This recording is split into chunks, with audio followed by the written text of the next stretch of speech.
벌써 7년 전이네요. 2016년 3월로 기억이 됩니다. 구글에서 개발한 알파고라는 이름의 인공지능과 바둑의 세계 챔피언이라고 할 수 있는 한국의 이세돌 구단과의 세기의 대결이 있었습니다. 그때만 해도 사람들은 단순하게 생각했습니다. 아무리 인공지능이 뛰어나다 해도 그것은 사람이 만든 것이고 아직은 기계가 사람을 이길 수는 없을 것이다. 혹시라도 기계가 지능은 뛰어날 수 있지만 직관이라든지 추론이라든지 혹은 우리가 감이라고 말하는 영역에서는 결코 인간을 따라올 수 없기 때문에 인공지능으로 인해서 특별한 문제는 없을 것이다. 별로 대수롭지 않게 생각했습니다. 그런데 그 바둑의 결과가 어떻게 되었습니까? 이세돌 구단은 총 5번의 대국에서 1승 4패로 무기력하게 패배하고 말았습니다. 그 알파고 대회를 보면서 이야, 인공지능이 정말 보통이 아니로구나. 많이 발전했구나. 언젠가는 인간을 위협하겠구나. 이런 막연한 두려움을 갖게 되었습니다. 그때로부터 7년이 지난 지금 전 세계는 또 한 번 인공지능으로 인해서 큰 폭풍에 휩싸여 있습니다. 세계 최대의 인공지능 연구기관인 오픈 AI가 공개한 챗 GPT가 바로 그 주인공이죠. 기존의 것들과는 차원이 다른 영화에서나 볼 수 있는 AI 비서가 실제로 구현되었기 때문입니다. 작년 12월 초에 공개된 대화형 채팅 로봇인 챗 GPT는 자연스럽게 인간의 질문에 대답을 하고 도덕적인 문제에 대한 의견도 거침없이 내놓습니다. 대화 전후로 정확한 맥락 파악이 가능하고 사용자 질문에 잘못된 전제가 있으면 이의를 제기하기도 합니다. 또 상황과 분위기만 알려주면 소설이나 시, 편지도 약 2, 3초 뒤에 술술술 써내려가고 있습니다. 몇 초만 되면 완성해서 보여주는 거예요. 실제 사람과 대화하는 것 같은 그런 착각을 불러일으킵니다. 이 유례없는 인공지능 챗봇에 대해서 영국의 BBC 또 미국의 뉴욕타임스 같은 언론들은 경외심까지 들게 한다. 그렇게 평가하고 있습니다. 저도 궁금해서 제가 직접 챗 GPT에게 물었습니다. 인간의 약점은 뭐라고 생각하는가? 그랬더니 술술술 답을 써줘요. 인간의 약점은 편견이 있다는 것이고 주의력과 작업 기억 능력이 제한되어 있어서 오류 및 건망증이 발생할 수 있고 일을 즉시 하려고 하지 않고 미루는 습성이 있고 감정적인 존재라서 두려움과 슬픔, 불안과 같은 감정에 의해 영향을 받고 다양한 물질과 행동에 중복될 수 있고 소통에 한계가 있어서 문제가 발생하고 신체적인 질병과 부상 그리고 노화에 취약하고 죽음이 있다는 것이 인간의 약점이다. 와, 정말 깜짝 놀랐어요. 마치 AI가 인간의 속내를 훤히 들여다보고 있는 것 같아요. 그러면서 문득 이런 생각이 들었습니다. 야, 이런 시대 속에서 과연 우리는 누구인가? 인간은 무엇인가? 기계 문명 앞에서 점점 치고 들어오는 이 어마어마한 변화의 시대 속에서 과연 우리 인간의 존재 가치는 무엇인가? 이런 질문을 다시 한번 생각하게 됩니다. 그래서 오늘 설교는 나는 누구인가라는 본질적인 질문에 대한 하나님의 대답이 되겠습니다. 설교 제목을 한번 따라해 보실까요? 나는 누구인가? 사실 우리는 나 자신에 대해서 모든 것을 다 알고 있는 것 같지만 나도 정확하게 모르는 부분이 참 많습니다. 하물며 다른 사람이 나를 바라보는 것, 그거 정확할 수 있겠습니까? 중요한 것은 나는 누구인가에 대한 질문에 대해서 누구의 견해보다도 하나님이 뭐라고 말씀하시는가, 그것이 진짜 우리의 모습이겠죠. 오늘 본문 베드로전서는 아주 어려운 시기를 살아가고 있는 그리스도인들에게 하나님이 보내시는 위로의 서신이고 소망의 메시지입니다. 사실 오늘 우리의 삶의 자리를 보면 사는 것이 정말 쉽지 않습니다. 참 어려운 일들이 많은 시대입니다. 그러다 보니까 우리 각자 나름대로 고민도 참 많이 있습니다.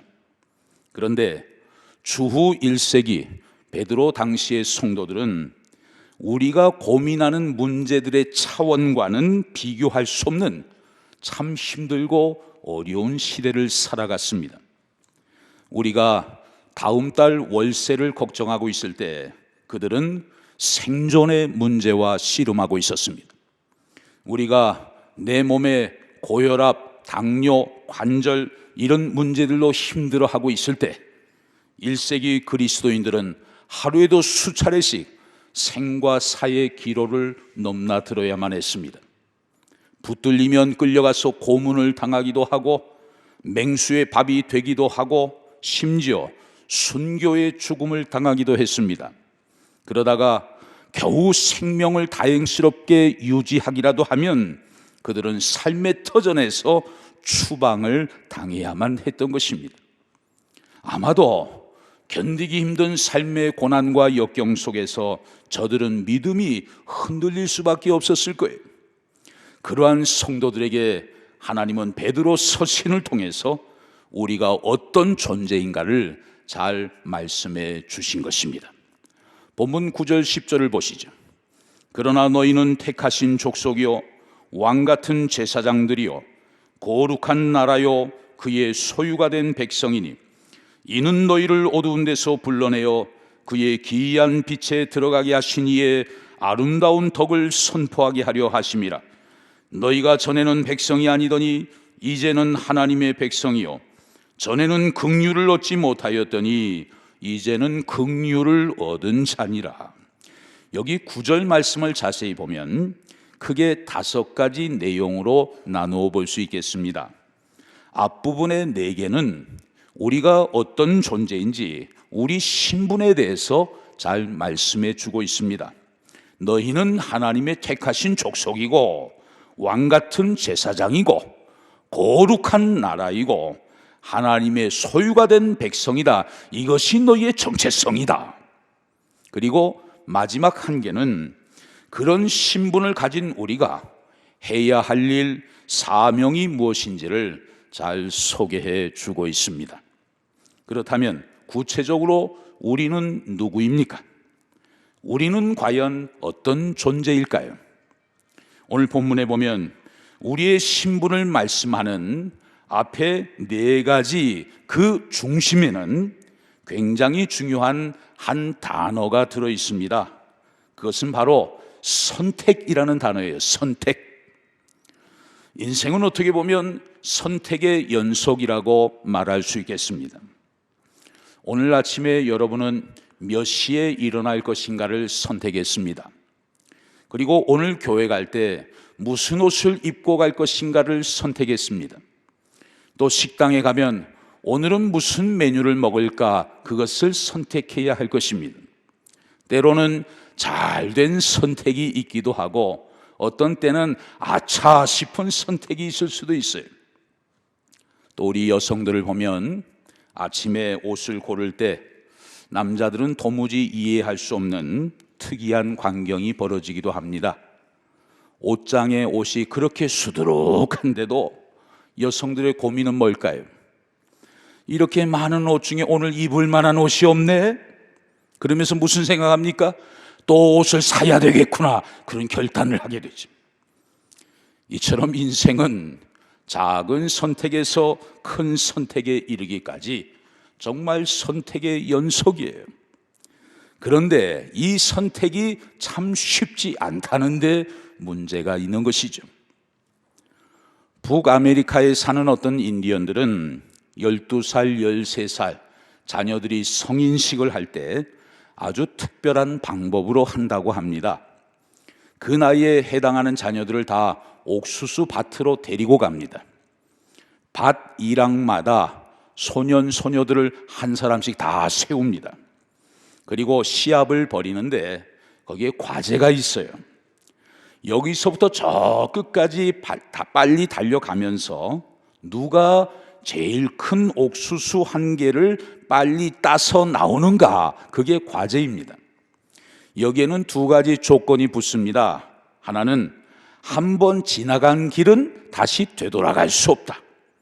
두 번째, 옥수수를 따는 것은 딱 한 번만 허용된다. 그래서 저마다 힘차게 달려가면서도 나름대로 좌우를 두리번거리면서 신중하게 옥수수를 고르기 시작합니다. 그런데 이런 행사를 매번 할 때마다 이상한 공통점을 하나 발견하게 되었습니다. 옥수수 밭에는 큰 옥수수들이 많이 있는데 아이들이 따서 나오는 옥수수를 보면 대부분 보통 크기의 옥수수를 따서 나온다는 거예요. 왜 그런지 유심히 살펴보았더니 거기에는 이유가 다 있었습니다. 달려가다 보면 유난히 큰 놈이 눈에 보여요. 그때 저놈을 따야지 하고 손을 딱 대려는 순간 무슨 생각이 떠오를까요? 아, 기회는 한 번밖에 없지. 여기 이렇게 큰 게 있으니까 조금만 더 가면 이거보다 더 큰 놈이 있을지 모를 거야. 그래서 그 큰 옥수수를 그냥 지나친다는 거예요. 그런데 아무리 달려도 그놈보다 큰 게 보이지 않습니다. 그래서 막 후회를 합니다. 아유, 아까 그 놈을 딸 걸.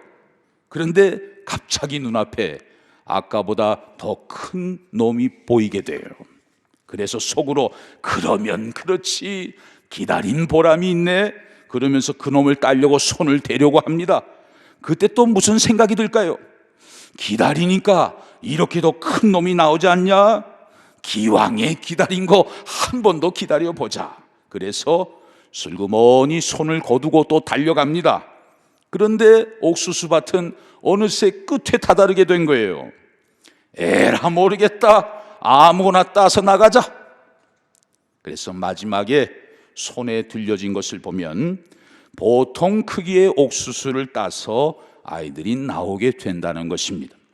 그 중에는 놓친 것이 너무 아쉽고 원통해서 그냥 빈손으로 나오는 애들도 많이 있다 그래요.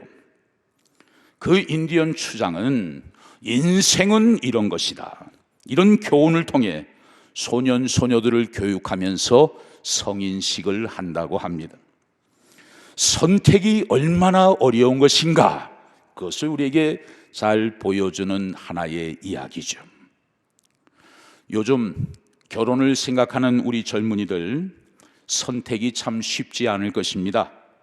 결혼 정년기에 있는 자녀들에게 해주고 싶은 얘기가 있어요. 지나간 최선보다는 앞에 있는 차선이 좋다. 금년에는 우리 교회 안에 젊은이들 중에서 결혼을 준비하는 커플들이 꽤 여럿 있습니다. 참 감사한 일이죠. 저도 금년에는 주례하느라 참 바쁠 것 같습니다. 결혼하겠다고 인사로 오는 젊은이들에게 제가 묻는 질문이 있어요. 지금 이 지구상에 70억이 넘는 많은 인구가 살고 있는데 그 중에 절반은 남자, 절반은 여자다. 너희 둘이 지금 결혼하겠다고 하는데 35억이 넘는 인구들 중에, 여자들 중에 다른 여자를 다 제치고 지금 이 여자를 아내로 맞이하겠다고, 또 이 남자를 남편으로 맞이하겠다고 선택한 것은 정말 너무나 황홀한 일이다. 그런데 결혼식이 끝나고 결혼 생활을 하면서 지금의 이 결정, 지금의 이 마음 끝까지 변치 않을 자신이 있느냐? 이렇게 물어봐요. 그럼 하나같이 다 예수, 내 자신이 있습니다. 크게 대답을 합니다. 제 속으로 이야, 대답은 참 잘한다. 여러분, 우리가 결정하는 선택에는 때로는 좋을 때도 있고 또 문제가 생길 때도 있어요.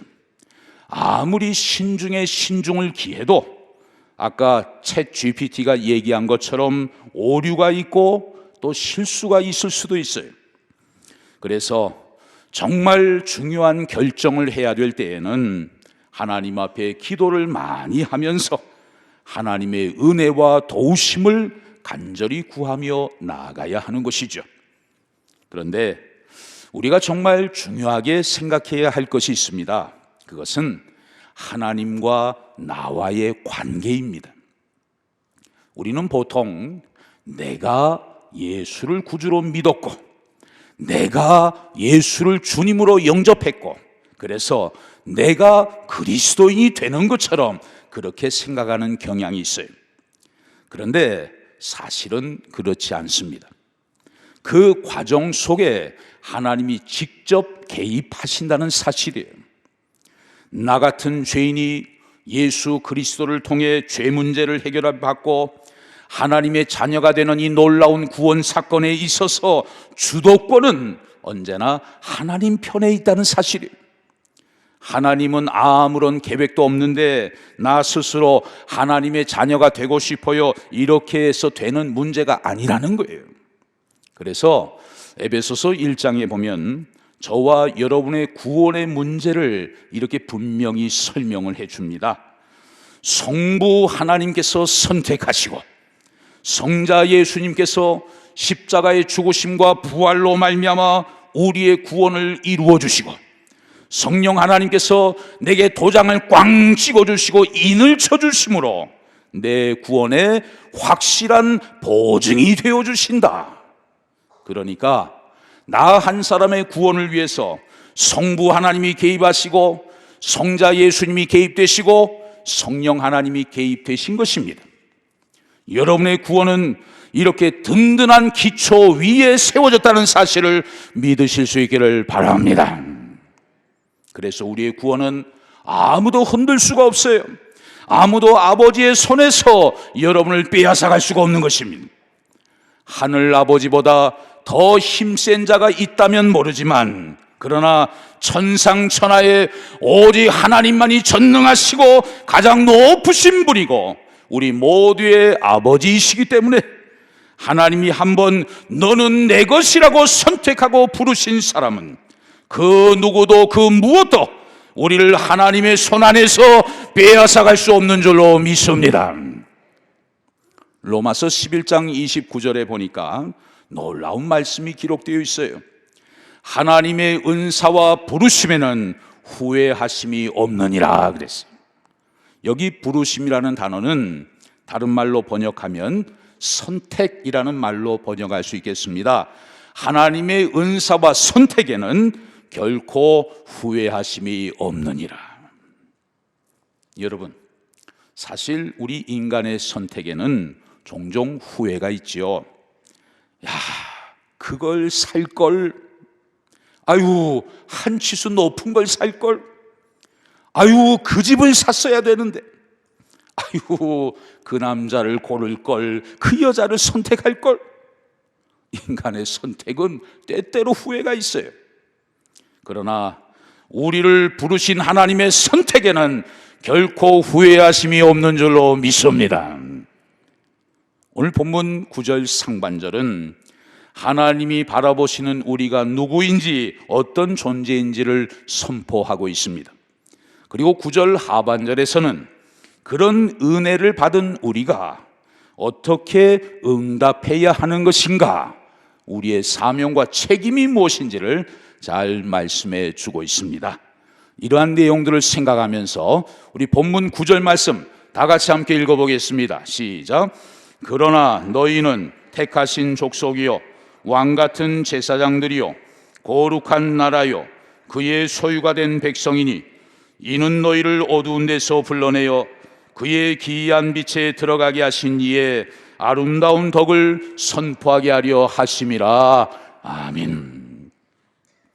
왜 하나님이 우리를 족속으로 가족으로 택해 주시고 왕 같은 제사장으로 삼아 주시고 거룩한 나라가 되게 해 주시고 하나님의 소유인 친백성이 되게 해 주신 것인가?